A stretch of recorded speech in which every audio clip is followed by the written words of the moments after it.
Before we get started, this has been a long-awaited request by many of the Subscribe Star Bros. Not only has this been one that people wanted for a while, it's also something I have legitimate nostalgia for, since I watched this one all the time when I was a kid. Do you dig giant robots?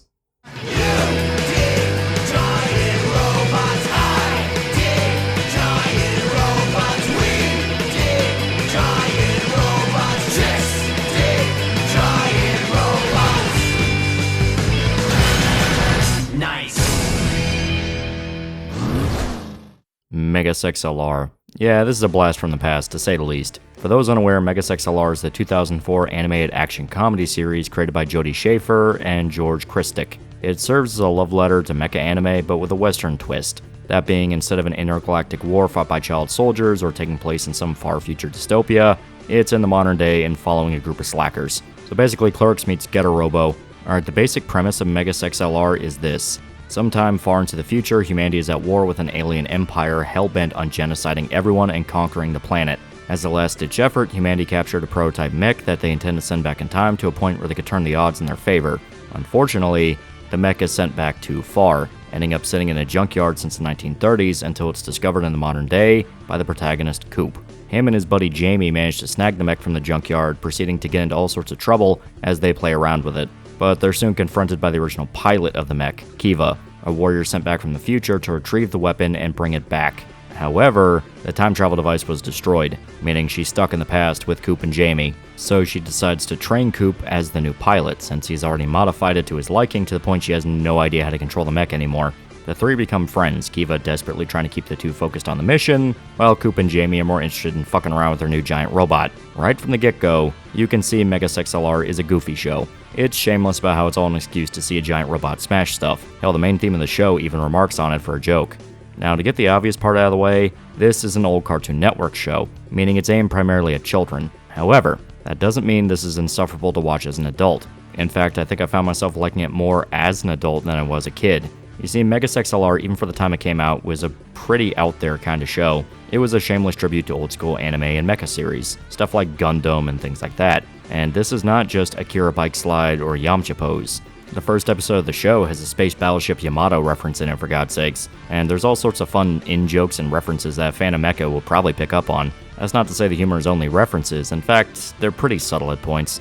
Mega XLR has a variety of jokes to it, dialogue-based humor with characters quipping back and forth, slapstick gags where the city usually ends up being destroyed, or the protagonist screws something up at the worst possible moment. Also, various running jokes that are carried over episode to episode. Like how Coop will usually end a fight by going on a speech about how the threat of the week pissed him off and it screwed up something he wanted to do, so he's able to pull through and defeat the bad man. Of course, this leads into talking about the characters themselves, all of which are fun to watch. Coop is a great protagonist for a series like this. He's a total slacker, wasting each day eating junk food and playing video games. Despite basically being a big man-child, he is a lot more clever than he seems at first glance, able to pull him and his friends out of situations that look like they were totally screwed. He's tenacious, and despite coming across like a big fat asshole on more than one occasion, the guy does have a heart of gold, even if he's a complete moron more than once. He truly does want to help save the world, and this is where he contrasts his buddy Jamie. While also not being a bad guy deep down, Jamie is more self-centered and acts as the sort of bad influence for Coop, encouraging him to waste time doing stupid shit instead of taking the threat of alien invasion seriously. Of course, when a situation does get serious, he's very quick to knuckle down and realize they've got to do something, but during downtime, he's mainly interested in just fucking around.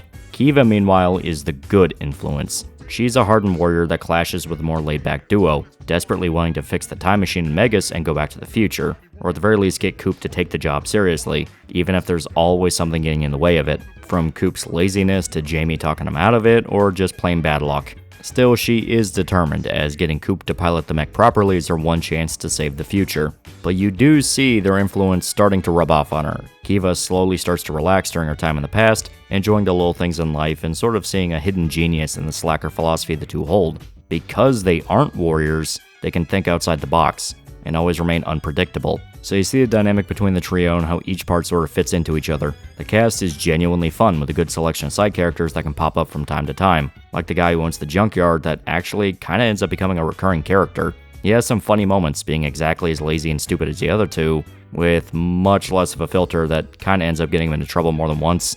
Of course, this is also a villain of the week type series, so let's talk about the different bad guys a bit. With this being a sci-fi show, the threats all revolve around different types of aliens and things from outer space, whether it be invaders like the Glorft Empire, who are the main antagonists of the show, a sociopathic owner of a battle arena where different alien species compete in gladiator fights. This guy's voiced by Bruce Campbell, by the way, which is awesome. An ever-growing nanomachine that consumes everything around it, a living meteor that consumes radio waves, parasites that devour machinery.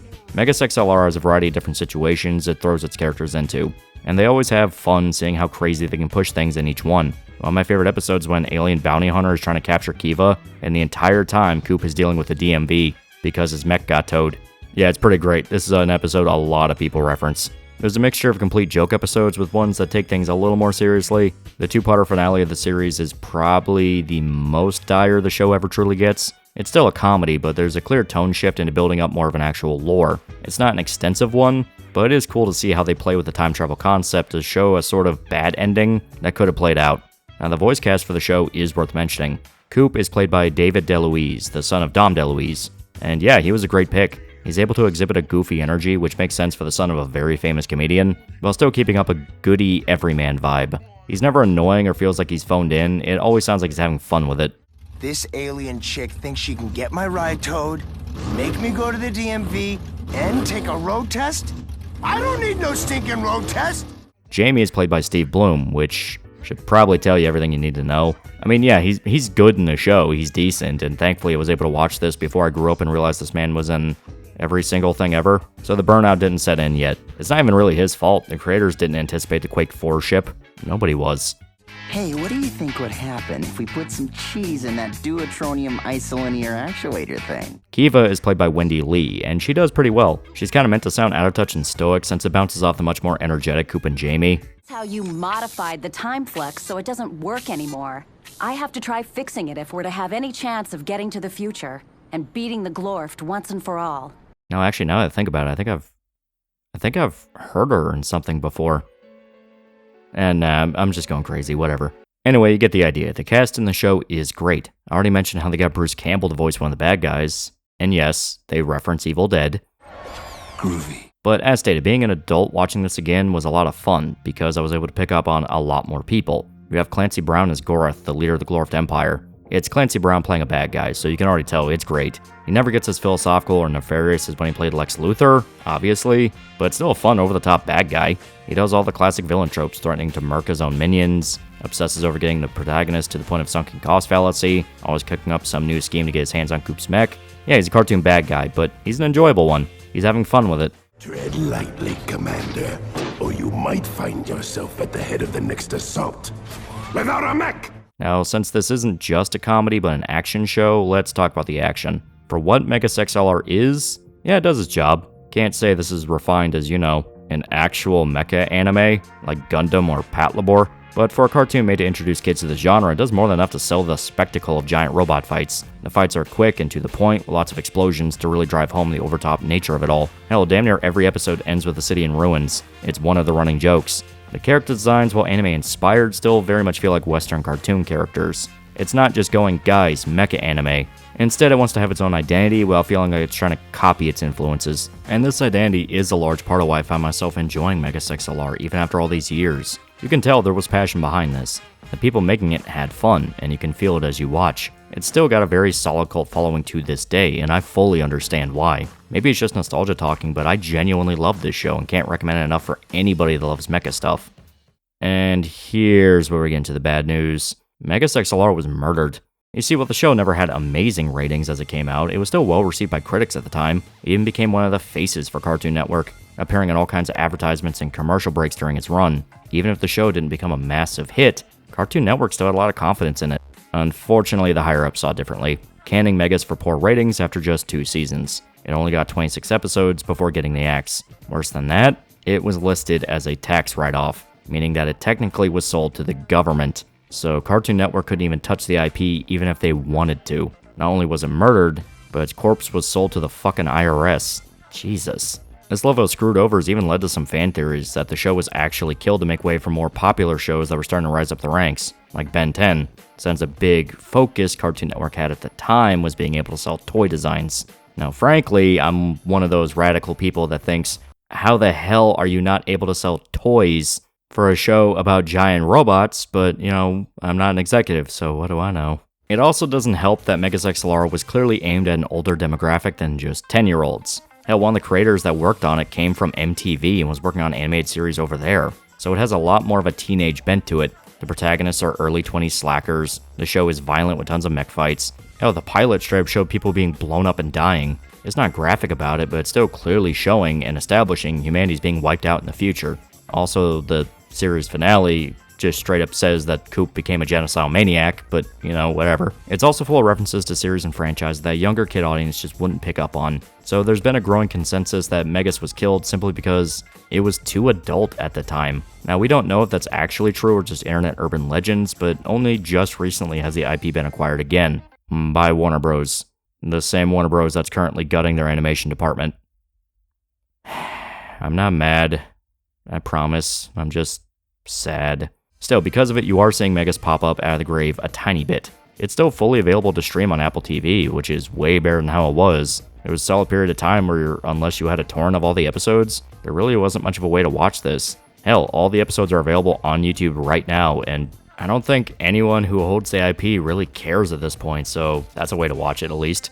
And it is sad, because it is a real gem of a show. Hell, I can easily see this being rebooted to be more of an adult-oriented comedy. A bit more blood here and there, more vulgarity. It absolutely could work on something like Adult Swim. It doesn't even have to be excessive, just enough to make it clear the leash is taken off, and they can be as crazy as they want with it now. Kinda like the 5th season of Samurai Jack. It still had the same soul, the same vibe, it's just a bit more gritty. Hell, the original airing of it kind of felt like a similar story to something like Regular Show, which was originally pitched to Adult Swim as a stoner comedy, but found its home on Cartoon Network. So it toned down a lot of its concepts to fit a kid audience, something that is very clearly meant to be aimed at an older demographic, late teens to early 20s, that had to make adjustments to survive on a network that didn't like that. Maybe someday Mega XLR can come back in some form or fashion. Tons of cartoons nowadays are practically designed from the ground up to be more so aimed at adults than children anyway, and a Western animated series paying tons of influence to anime is basically a cliche now. Akira bike slide, Akira bike slide, Akira bike slide. Hopefully all the legal snafus can be fixed and we can see these dumb idiots smash apart more aliens.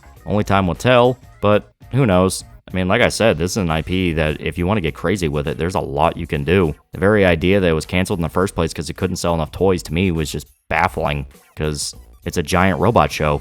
Half of Gundam's economy is from selling figures. I don't know, executives make no sense. Still, this video was fun as hell to make. I couldn't even begin to hide my nostalgia as I went through this. It's something that really should be appreciated if you get the chance. Will it knock your socks off? I can't say for sure. But if you vibe with this, then you will love it. Giant robots are fun. Fighting aliens is fun. It's like the song says. Still, that's all I have to say about Mega XLR. If you can find it on your pirate site of choice, or YouTube, or that one streaming service that's currently carrying it, you should absolutely sit down and watch it. It's only 26 episodes. Treat it like a Gundam prequel. My headcanon is it takes place in the IBO timeline, because it's funny. And you know what else is funny? Gamer subs, use code TAL at checkout. We're in a good time. Spring is coming back. The code must be used. Use the code. Use the code.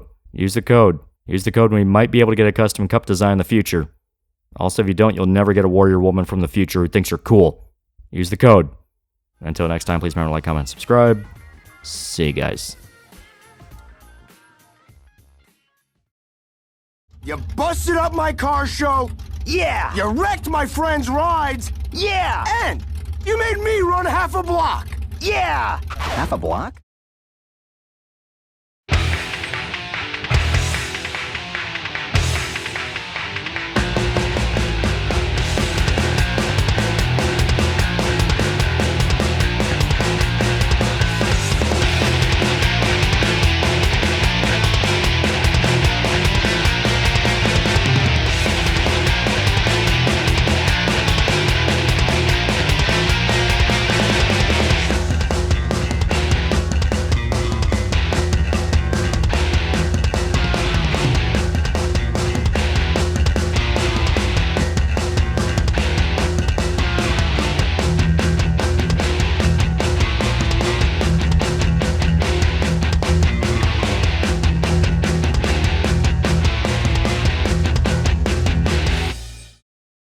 Hey, loser. Do you want a shirt? Do you want a t-shirt? I have shirts now. Look in the description for a link to a t-shirt you can buy. If you don't buy the t-shirt, I'll kill your family. If you don't buy the t-shirt, I'll poison your dog. If you don't buy the t-shirt, you're going to be the only person in town that does not have a t-shirt.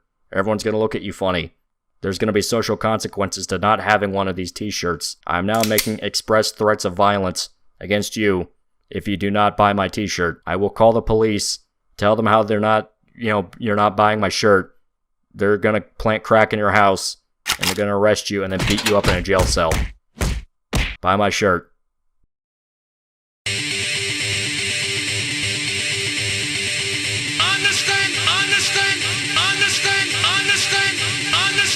Understand the concept of love.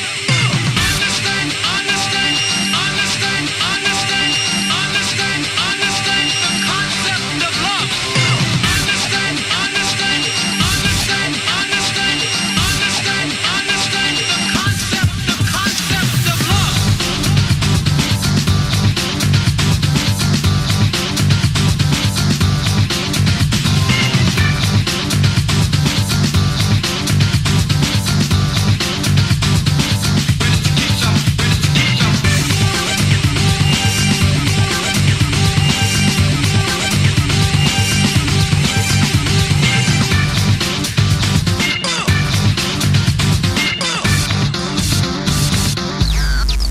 What is love? What is free love? What is love? Love is free.